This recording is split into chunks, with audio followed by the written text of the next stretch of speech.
Do you believe people can really change? Or do they just get better at hiding things? I was knee-deep in the chaos of babysitting my 5-year-old niece Lily that lazy Saturday afternoon in my sister Jenna's cluttered suburban home just outside Cleveland,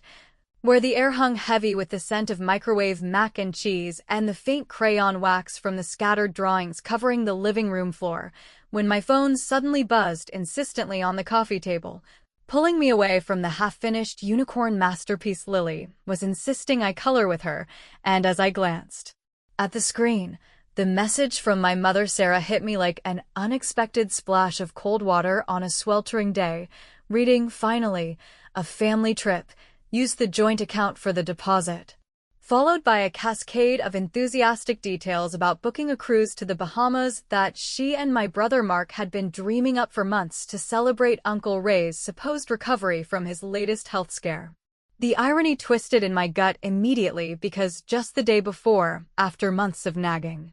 suspicions and late-night poring over bank statements on my laptop in the dim glow of my own apartment's single lamp, I had finally mustered the resolve to log into the online portal and close that very joint account. The one I had established 5 years earlier right after my father passed away unexpectedly from a heart attack during a routine checkup at the local clinic, intending it as a safety net for genuine family emergencies like covering Jenna's unexpected maternity bills or helping Mark through his messy divorce settlement, but which had instead become a bottomless pit for their endless whims and poor decisions that drained the $20,000 from Dad's life insurance policy down to a pitiful balance that barely covered the monthly fees anymore. I stared at the text for what felt like an eternity, my thumb frozen over the keyboard while Lily tugged at my sleeve with her sticky fingers, asking in her high-pitched voice why I looked so funny all of a sudden, and in that moment, a sharp, almost hysterical laugh escaped my lips because the timing was so absurdly perfect. Like the universe handing me a script for the revenge comedy I'd been subconsciously writing in my head ever since I first noticed the suspicious withdrawals popping up in the transaction history, such as the $300 charge at that upscale spa Mom frequented, or the $500 hit from what turned out to be a car dealership where Mark had financed his shiny new pickup truck, under the guise of needing it for his handyman gigs. Without overthinking it, I typed back a response that carried all the casual nonchalance I could muster through the rising tide of vindication surging inside me, saying, "Good timing, I closed it yesterday," and hit send before the rational part of my brain could talk me out of the petty thrill that came with imagining their faces when the reality crashed down, especially since Mom had mentioned in her message that they were already at the travel agency handing over the debit card linked to that account for the final confirmation on the booking. Her reply came flooding in almost instantly, a barrage of frantic question marks and exclamations, demanding to know what I meant by that, insisting it must be some kind of mistake because the agent had just processed the deposit without any issues that very morning, and as I read her escalating panic, I could practically hear her voice cracking over the phone lines.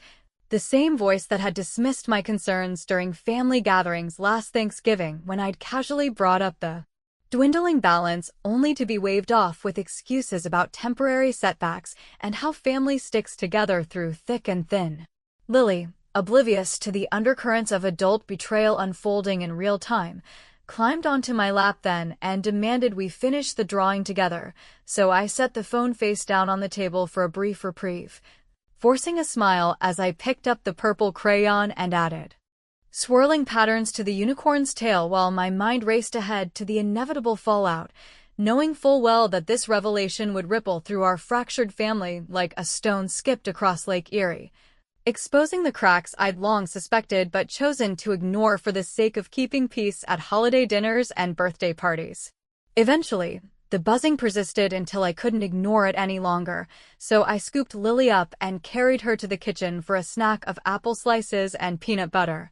dialing Mom's number on speaker as I arranged the plate to buy myself a moment of composure, and when she answered, her tone was a whirlwind of confusion and accusation, pressing me for details about why I'd take such a drastic step without consulting anyone first, to which I explained in steady, measured words how I'd been monitoring the account for weeks after receiving an alert about unusual activity, uncovering a pattern of expenditures that strayed far from the original intent Dad had outlined in his will during those quiet evenings when he'd pull me aside to talk about providing for his kids in ways that built character rather than enabling laziness. She protested vehemently, claiming every dollar had been justified: Mom's trips to the salon for stress relief after caring for Uncle Ray, Mark's investments in tools for his faltering business that never quite panned out, even Jenna's occasional dips for Lily's daycare fees during tough months. But I countered with specifics from the statements I'd saved as PDFs on my phone, like the $400 charge at an online casino site timestamped to Mark's work address, or the $200 on luxury handbags that Mom had paraded at our last reunion as if they were everyday finds from the mall. The conversation stretched on as Lily munched happily, occasionally chiming in with questions about the family boat adventure Mom was describing, and I wrapped it up by assuring her we'd sort it out soon, but not before dropping the bombshell that the card they handed over would likely decline any further charges now that the account was frozen and transferred to a secure individual holding under my name alone, a move my financial advisor at the local credit union had recommended after reviewing the logs and shaking his head at the blatant misuse that could have led to overdraft fees eating away at what little remained. We ended the call with her promising to call a family meeting once the dust settled, but as I hung up and turned back to the living room to tidy up the crayons, a sharp knock echoed from the front door, jolting me from the temporary high of my small victory.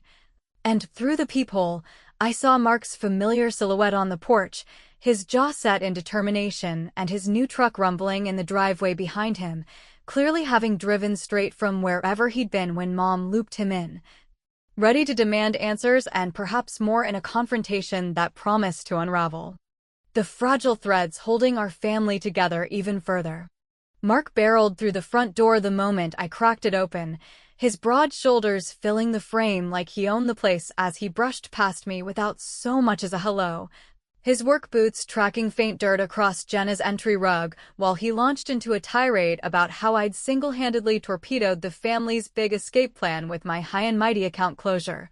all while little Lily peeked out from behind the couch where she'd retreated during the initial knock, her wide eyes fixed on her uncle's animated gestures, as if this were some over-the-top episode of a kid's show gone wrong. He didn't even pause to kick off his shoes, striding straight into the living room and flopping onto the armchair that creaked under his weight,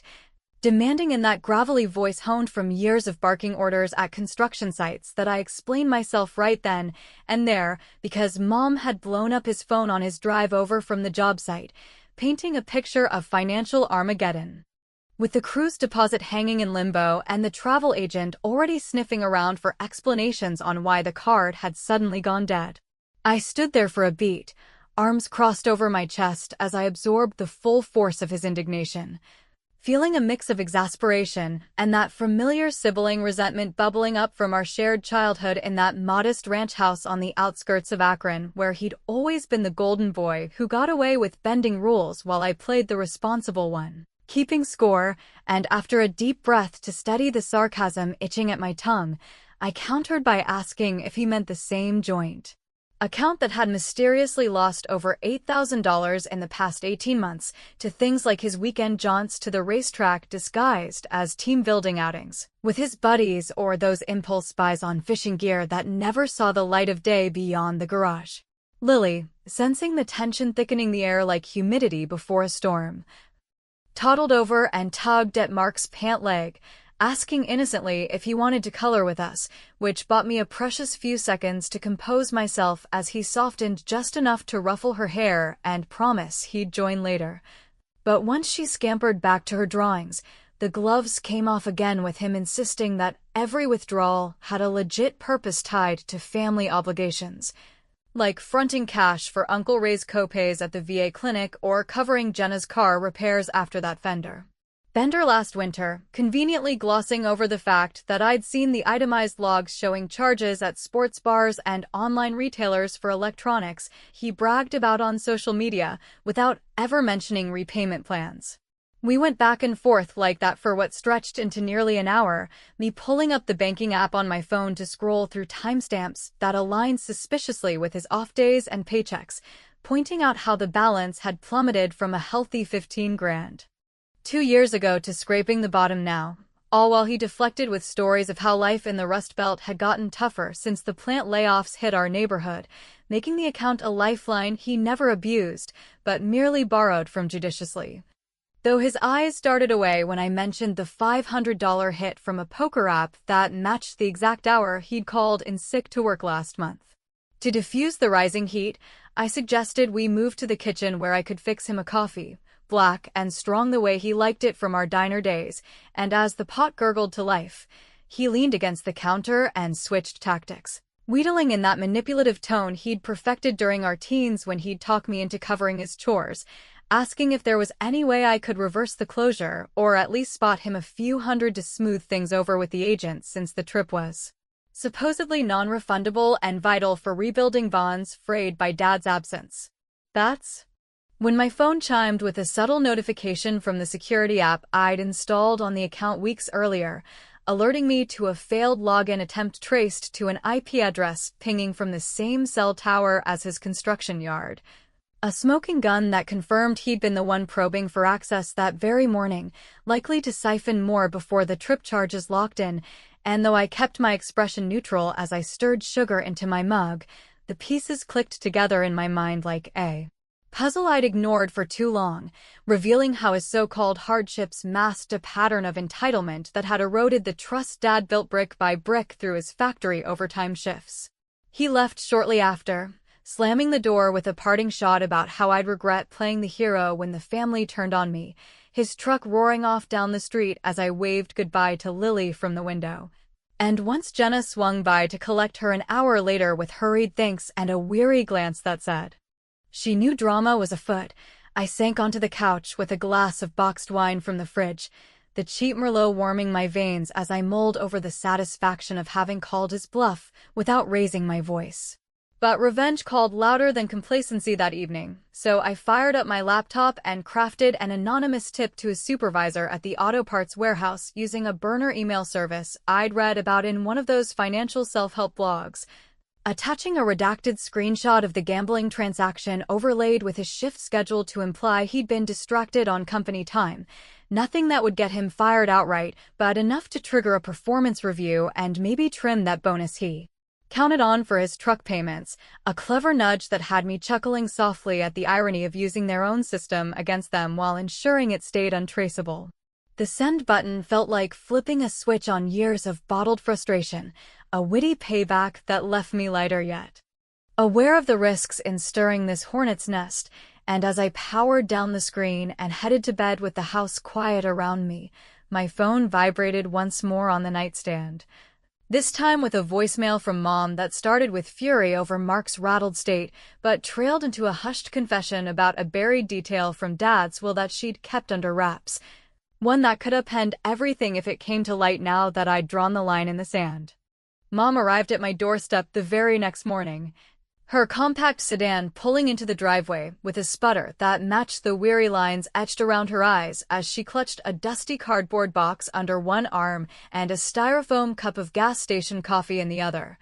The steam curling up like the unresolved tensions that had simmered between us since Dad's funeral, where she'd taken charge of all the paperwork with an efficiency that bordered on evasion, leaving me to handle the emotional wreckage while she doled out instructions like a general marshalling troops for a battle no one wanted to fight. She didn't wait for an invitation, stepping inside my modest two-bedroom apartment that I'd rented after the divorce to start fresh amid the familiar hum of the neighborhood's leaf blowers and distant traffic from the interstate. Setting the box down on the cluttered kitchen table where remnants of last night's takeout pizza still lingered as a testament to my solo evenings spent scrolling through financial apps and second-guessing family loyalties. We settled into the mismatched chairs with an awkwardness that filled the space more than the aroma of her coffee, and after a few sips that seemed to steal her nerves, she dove into the confession that had been brewing since my voicemail revelation the night before. Explaining in a voice laced with defensive justification how the joint account traced its roots not just to Dad's straightforward life insurance payout, but to a separate savings account he'd quietly built during his overtime shifts at the steel mill, one he'd intended as a buffer for his children's milestones like weddings or first homes, yet which she'd consolidated under her oversight to streamline things after his sudden passing caught us all off guard during what was supposed to be a celebratory barbecue in the backyard. As she peeled back the layers, pulling faded statements and handwritten notes from the box that yellowed with age like forgotten promises, the partial truths emerged in a trickle that built to a flood, revealing how she'd overlooked mentioning a specific bequest in Dad's will for me alone. A modest $10,000 earmarked in a rider he'd added quietly after noticing my dedication to night classes at the community college while juggling waitressing gigs, a gesture of pride in my self-reliance that she'd buried under the joint setup because, in her words, it would have complicated the family dynamic and sparked arguments over fairness when Mark was already drowning in alimony payments and Jenna faced mounting childcare costs. The dilemma crashed over me then, sitting there with the letter trembling in my hands, its ink faded, but the sentiment crystal clear about how Dad saw me as the steady one who deserved a head start without the strings of shared obligations, forcing me to confront the possibility that my impulsive closure hadn't just protected the remnants, but potentially unlocked a path to independence I'd been too buried in resentment to pursue, especially when weighed against the impact on Lily, whose innocent questions about family trips the day before had tugged at my heartstrings in ways that made forgiveness seem like a viable, if bitter, pill to swallow for the sake of preserving some semblance of unity in Jenna's household. Mom pressed her case gently at first, sliding over photos from family albums tucked in the box's lid, snapshots of us kids at the county fair with cotton candy sticks and sunburned cheeks, to remind me of the bonds that outlasted money woes, swearing that the withdrawals had always circled back to collective needs like Uncle Ray's experimental meds for his chronic back pain that Medicare deemed too experimental, or the down payment on Jenna's minivan essential for shuttling Lily to preschool and soccer practices. But her narrative cracked when my phone buzzed with an incoming call from Uncle Ray himself, his raspy baritone booming through the speaker as I answered on impulse, demanding in a fury why his latest attempt to transfer funds for what he called urgent prescriptions had bounced back with an error message about account restrictions, a slip that exposed his direct involvement in the drain more vividly than any statement could, confirming the $400 wire to a Florida address I'd flagged earlier as suspicious and likely tied to his side ventures in horse betting at the tracks down south. She shifted uncomfortably in her seat as the call ended abruptly with his grumbles, her eyes avoiding mine while she muttered about how Ray's pride kept him from asking outright for help, but the twist hung in the air like smoke from a doused fire, making her partial confessions feel like half measures designed to placate rather than atone, and by the time she gathered her things to leave with vague assurances of digging up the trust paperwork for my separate inheritance, the afternoon sun, slanting through the blinds, had cast long shadows that mirrored the uncertainty gnawing at my resolve to push forward with confrontation or pull back for Lily's unscarred world. Left alone with the box and its revelations, a spark of that petty satisfaction reignited as I remembered Ray's email address from holiday newsletters. So I spent the next hour on my computer composing a spoofed alert mimicking the bank's format using a free template from an online forum for wary account holders, detailing a fabricated security breach on his linked cards that required immediate verification through a bogus hotline I'd set to forward to an endless loop of elevator music and hold prompts, a simple yet devious revenge that would tie him up for the better part of the day in paranoid frustration without alerting authorities. The kind of witty payback that had me smirking over a fresh cup of tea as I hit send and pictured his colorful outbursts echoing in his cluttered garage workshop. The temporary high faded into evening as I sorted through the boxes' contents, piecing together more clues about the family's interwoven dependencies that made outright severance feel like severing arteries. But just as I was about to call Jenna for her take on Mom's visit, my phone lit up with a text from Mark that sliced through the calm like a jagged knife, its words dripping with accusation about how he'd pieced together my anonymous tip to his boss from the timing and details that matched too closely to be coincidence, threatening that unless I reinstated The account details by dawn or face the consequences of him airing out a long-buried family debt from my college days that involved more than just a cosign loan and could drag my name through the mud in ways I hadn't anticipated. The so-called reconciliation dinner unfolded that very Saturday evening in the stuffy confines of Mom's outdated dining room in her split-level house on the edge of the old neighborhood, where the scent of overcooked roast chicken mingled with the faint mustiness of faded wallpaper and the underlying tension that crackled like static from an untuned radio, drawing the entire fractured clan together under the pretense of mending fences after Mark's threatening text had escalated the standoff into a full-blown standoff that no one dared ignore for fear of the fallout rippling through our interconnected lives, from Jenna's hospital shifts to Uncle Ray's retirement checks. I arrived fashionably late, carrying a bottle of discount Merlot as my reluctant peace offering while steeling myself against the barrage of sidelong glances and forced smiles that greeted me at the door, where Mom fussed over the table settings with her usual flair for appearances, laying out the good china collected from estate sales and the silverware that hadn't seen action since Grandma's last Thanksgiving before her nursing home days,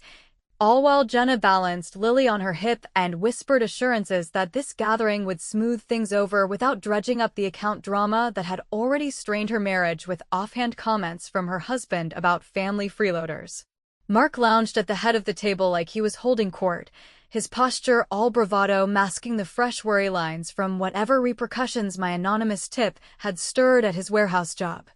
while Uncle Ray slumped in his chair nursing a highball of watered-down whiskey, his gnarled hands fidgeting with a napkin as if debating whether to launch into complaints about his spoofed bank alert that had left him yelling at hold music for half the afternoon until a neighbor suggested it might be a scam. We passed the dishes in a ritualistic silence broken only by the clink of forks and Lily's occasional giggles at the peas rolling across her plate, the air thickening with unspoken accusations until Mark raised his glass in a toast to putting the past behind us and focusing on family forward, his eyes locking onto mine with a glint that promised payback for the job jitters I'd indirectly caused, prompting me to clink back with a wry comment about how forward-thinking budgeting might prevent future detours into debt that drained shared resources meant for real crises like Dad's medical aftermath or Jenna's unexpected layoff scare last spring. Conversations splintered from there into safer territories at first, Jenna sharing updates on Lily's preschool triumphs with finger-painted masterpieces that evoked our own childhood crafts at the kitchen table amid Dad's after-work stories of mill camaraderie. But the undercurrents pulled us back to the sore spot when Mom mentioned pooling a small family fund for a group gift to celebrate the healing, casually revealing how they'd scraped together $200 from odd pockets, Mark's overtime envelope, Uncle Ray's poker winnings, even Jenna's tip jar, to buy something unifying like matching personalized mugs from that catalog that promised sentimental engravings. I nodded along, suppressing a smirk at the irony of their generosity born from pilfered pots, and as the meal progressed with seconds of mashed potatoes and green beans swimming in butter, I seized the moment to manipulate the narrative by accidentally forwarding a curated email chain to the shared family inbox on the tablet propped by the fruit bowl, one I'd compiled earlier that afternoon with redacted bank excerpts highlighting their pettiest spends, like Mom's $80 spa facial, time to a family birthday, or Uncle Ray's $100 on lottery tickets, disguised as retirement planning, framed not as accusations, but as gentle reminders of how priorities could shift toward transparency to avoid repeats of the recent mix-up. The effect was immediate and deliciously chaotic, Mark's fork halting mid-bite as he scanned the screen and shot daggers at Mom for what he called loose oversight, Uncle Ray muttering under his breath about privacy invasions that smacked of Big Brother tactics straight out of those cable news rants he loved, while Jenna's face flushed with a dawning realization that her own small dips for Lily's ballet shoes had been lumped in without context, sparking a heated exchange where loyalties fractured along old lines, with Mark blaming Uncle Ray's habits for tipping the scales and Ray countering that Mark's truck vanity had hogged the lion's share. In the midst of the rising voices that had Lily covering her ears and asking to be excused to the living room for cartoons, I slipped my phone from my pocket under the tablecloth and accessed the charity app I'd bookmarked from a community drive at work, swiftly redirecting that pooled $200 via a quick-scan QR code Mom had shared earlier under the guise of a group Venmo for the gift, routing it straight to the local food pantry that helped families like ours during the mill shutdowns of the early 2000s, complete with a public acknowledgement email that pinged every inbox moments later proclaiming, "Heartfelt donation from the Thompson family. Your generosity feeds our community." The revenge unfolded in real time as their phones buzzed in unison, faces twisting from infighting outrage to collective bewilderment at the vanishing funds now immortalized in do-gooder glory. A clever twist that left me biting back laughter behind sips of Merlot while they scrambled to verify the transaction, Mark accusing tech glitches and Uncle Ray grumbling about modern thievery that made his old-school cash stashes seem wise after all. The evening limped to a close with strained hugs in the foyer and half-hearted promises to regroup without the drama, Mom pressing a Tupperware of leftovers into my hands as if butter chicken could seal the breaches, but as I bundled Lily into her coat for the short drive home with Jenna, she tugged at my sweater in the dim porch light, her whisper slicing through the pretense like a hidden truth finally surfacing. Confiding that she'd overheard Uncle Ray and Mark scheming in the garage earlier about unearthing some ancient family secret from my past involving a hushed-up incident during my college years that went beyond mere loans and could unravel my carefully rebuilt life if they decided to weaponize it against me.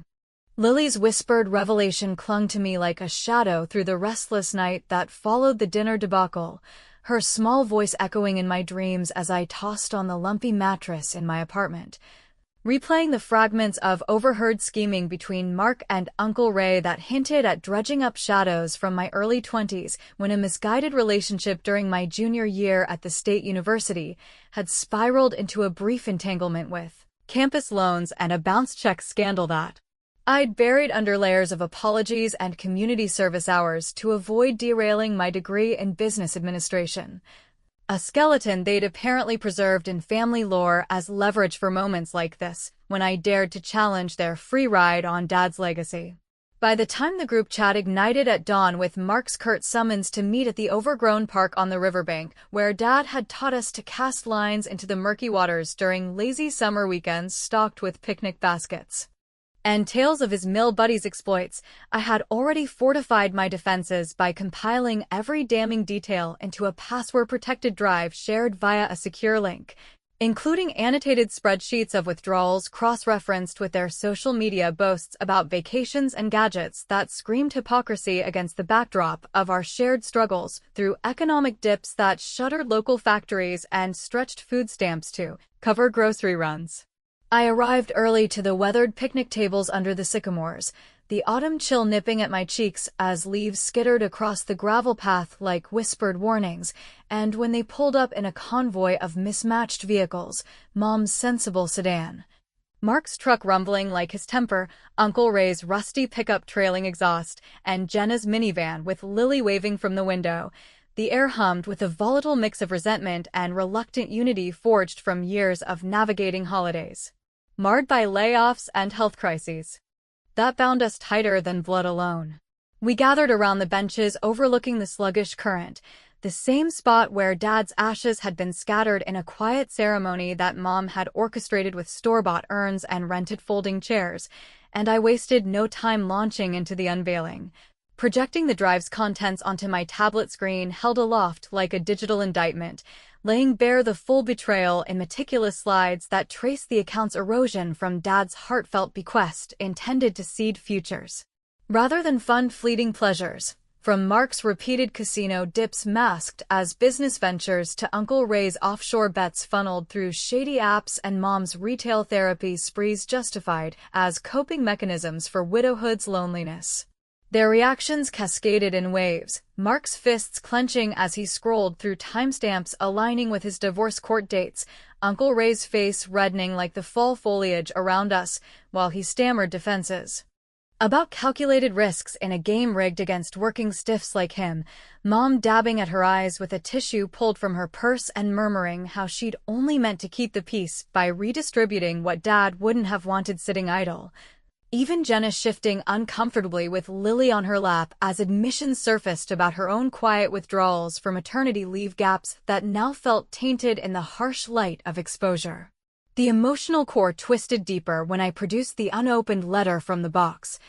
reading aloud Dad's words about carving out my separate trust as a nod to the resilience I'd shown since high school when I worked doubles at the diner to fund my books while they leaned on his paycheck. A revelation that cracked Mom's facade and drew reluctant nods from the others about overlooked inequities in how burdens had fallen unevenly, yet the dilemma clawed at me amid their half-apologies, weighing the pull of forgiveness for Lily's sake, who now fidgeted with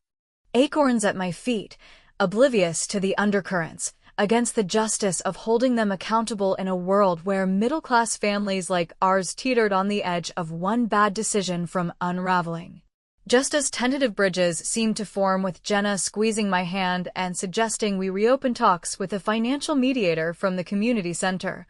Mark shattered the fragile truce by whipping out his phone to display a chain of emails from a buddy at the county records office, accusing me of hypocrisy with proof of my own forgotten withdrawal during that college fiasco. A $300 advance I'd taken in desperation to cover rent after my boyfriend skipped town, which he'd spun into a narrative of me kickstarting the misuse pattern years before their excesses, a twist laced with enough half-truths from our shared history to sow doubt in Jenna's eyes and even Mom's, planting seeds that made my proofs feel like mutual mudslinging rather than clear vindication. In that suspended heartbeat of accusations flying like autumn gusts, I activated the final revenge I'd scripted through the night on a basic automation tool from an online tutorial for group admins. A subtle hack into our family chat that flooded every contact in their address books, work emails, church groups, neighborhood apps, with curated excerpts from the drive framed as Thompson family finance lessons, learning from our mistakes. The public shaming designed to nip their narratives in the bud by turning the spotlight outward in a way that echoed those viral cautionary tales on social media about inheritance squabbles, satisfying in its clever reach yet backfiring slightly when my own number pinged with replies from distant cousins questioning my role, blurring the lines of who the villain truly was. As the group dissolved into stunned dispersal along the path, phones buzzing in their pockets like angry hornets, Mom lingered with an outstretched hand that trembled with unspoken pleas for one last chance at mending what Dad's death had frayed, her touch brushing mine in a moment heavy with the what-ifs of reconciliation. But as I drove away alone with the river fading in my rearview, the ambiguity settled like mist over the water. Had my exposures reclaimed the fragments of trust or merely scattered them further into irreparable shards, leaving Lily's world forever altered by adult vendettas and my isolation echoing the very independence Dad envisioned? Yet at what unseen cost to the family threads that once held us afloat through the storms of Rust Belt life?